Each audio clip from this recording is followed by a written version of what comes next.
Alright guys, welcome to First and Goal. I'm your host, Flavo Oriana, brought to you by Four Corner Sports. The last 2 weeks, guys, it's been pretty tough. You had an all-time high when Tommy DeVito ended up beating the Packers on Monday Night Football, and you see the agent, you see, the dancing around, this type of a movement, okay, the chicken cutlets and stuff like that, although I'm a big chicken parm type of a guy, but overall, it is not to be. The Linsanity Tommy DeVito moment, I believe, is over. Last week, the Giants got mollywopped against the Saints in New Orleans. A lot of people were praising the fact that the Giants were going to win. Overall, I was really, what's it called? What's the word? On an all-time, I guess you could say almost all-time high last week. They got stomped 24-6. New Orleans is not really a good team overall, but that defense really took it to Tommy DeVito last week. I didn't make a video, I know that, but going into this week, I'm like, all right, they're facing the Philadelphia Eagles. If they lose, it's because of the fact that the Eagles are just regaining their mojo, and it seems scripted, because the Giants are supposed to lose to the Eagles, in which they did. But man, Tommy DeVito looked like he went back to being the quarterback that he was in Syracuse, where I believe he was benched, and then he transferred himself into Illinois University, where he ended up getting himself fast-tracked to the NFL. Well, not fast-tracked, but he got himself to the NFL because I don't believe he was going to get himself where he wanted to be if he was with Syracuse, right? But yeah, it looked bad. I think it was 9 for 16, 55 yards. Eagles were just chomping at the bit just to, be against them. Looked bad. He was under duress, under pressure. Didn't look like he knew how to maneuver around it, and he got benched.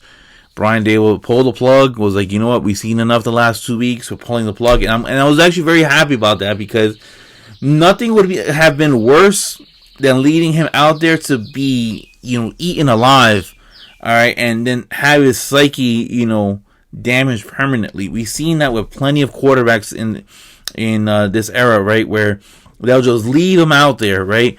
You're down 30-0, all right, well, just try to climb your way back out of it, right? And it's just like a mental type of,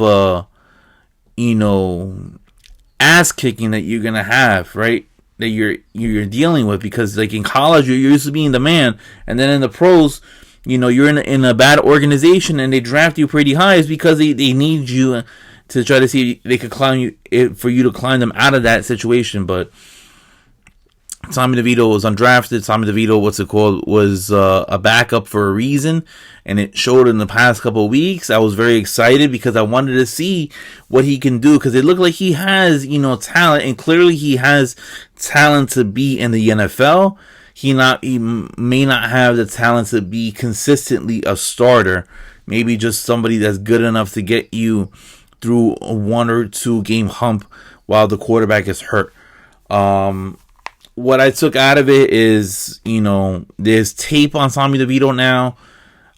Teams are game planning around him, exposing his weaknesses and taking away his strengths, and he probably doesn't have the mental thought process in this very moment to, kill one play, with audible, and then go to your plan B or plan C, or even if you're that great, a plan D.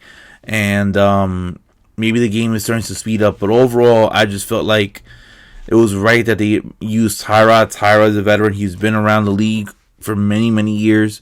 There's a reason why he is being paid $5 million a year, even as a backup, because how important he is towards the franchise.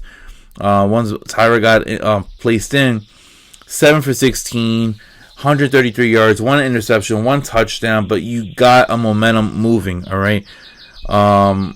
They started to build some type of rapport in the second half, scoring 15 and 7 points, all right? They got almost blanked in the first half, only scoring 3 points in the first quarter, and then Eagles went up in the second. They ended up going into the ending of the first half up 20-3. at that point, you already knew that the Eagles had it in the bag, but that's one reason why they ended up taking Tommy DeVito out, because, why put him out there just for him to get, abused and, mentally, mind destroyed, in that type of situation. Looked like the Eagles were going to blow the lead at one point. I'm not going to lie. Saquon having another good day, 23 rushes for 80 yards, 1 touchdown. Tyrod using his legs a little bit, 2 rushes, 21 yards.